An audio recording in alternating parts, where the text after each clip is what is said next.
আমরা এখন আছি তোসরা মূল সড়ক ফেরির জন্য ওই রাস্তা আবার ওই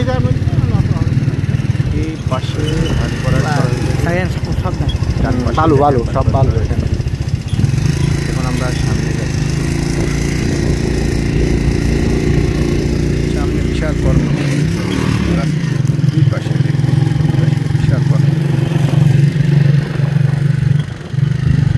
আমাদের দিনের করে দিয়ে যাচ্ছি যে ইউনিয়ন বা আমাদের দক্ষিণ পাশে রাস্তার দক্ষিণ পাশে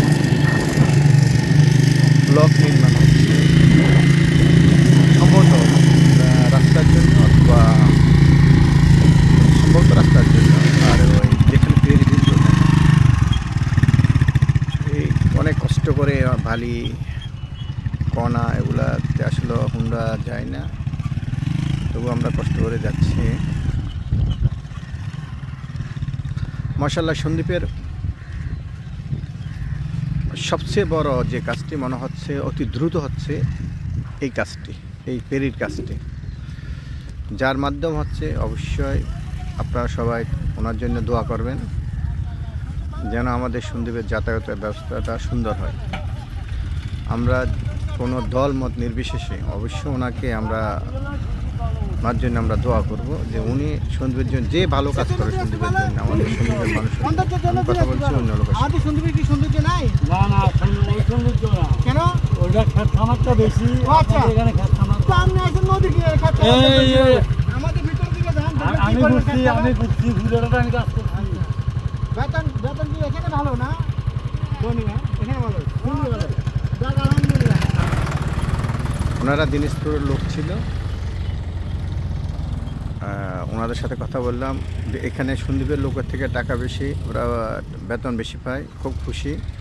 তবে দেখতে শুনতে নাকি দিনাজপুর অনেক ভালো। যাই হোক আমরা সামনের দিকে যাচ্ছি যেখানে ড্রেজিংয়ের দৃষ্টিনন্দন যাতে জায়গাগুলো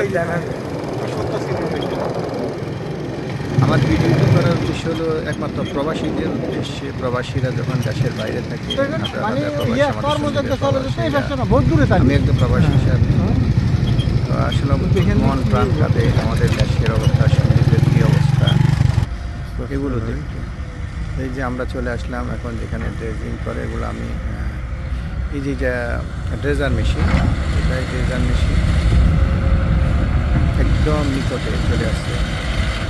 আর এখানে মাটি মনে হয় এটাকে পুকুর বানিয়ে ফেলবে সম্ভবত, আমার ধারণা একটা বিশাল একটা পুকুর হয়ে যাবে এইটা যেটা দেখলেন। এটা এখানে অনেক ট্রলার, মালের ট্রলারগুলো আসে, এইটা মনে হয় অনেক বিশাল করে ফেলবে ধারণা হয়। এই যে বেকু মেশিন দিয়ে মাটি বেকু মেশিন মাটি এখানে খাল কি গভীর করে না কি করে বুঝবো না। এই যে একটা বালির বালি ট্রাকগুলো যাচ্ছে, বালির বোটগুলো যাচ্ছে, ছেড়ে যাচ্ছে কাজ এখানে চলে এখানে। এখন এই মাটিগুলো ড্রেজার মেশিন যে মাটিগুলো কাটে এর ভিতরে পালাচ্ছে। এই যে বেরির মতো অনেকটা বাঁধ দেখতে পাচ্ছেন, এটার ভিতরে বিশাল এরিয়া, এটা ভরাট করে ফেলবে মনে হয়।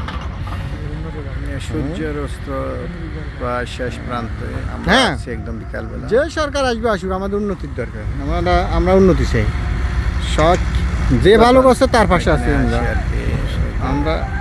তবে আমাদের এই যে বর্তমান ইয়ার যে কাজগুলো করে সন্দ্বীপের জন্য এটা মানে ওনার মতো এইভাবে ফজল করবে, হ্যাঁ ওনার মতো না তান্ত্রিকতা দিয়ে আর কেউ করে নাই, করতেছে না আমার ধারণা। যে নির্মাণ কাজ শুরু হয়েছে আলহামদুলিল্লাহ, জানি পর্যন্ত আমরা শেষ করে দিই, তাহলে আমরা যাই চেষ্টা করি।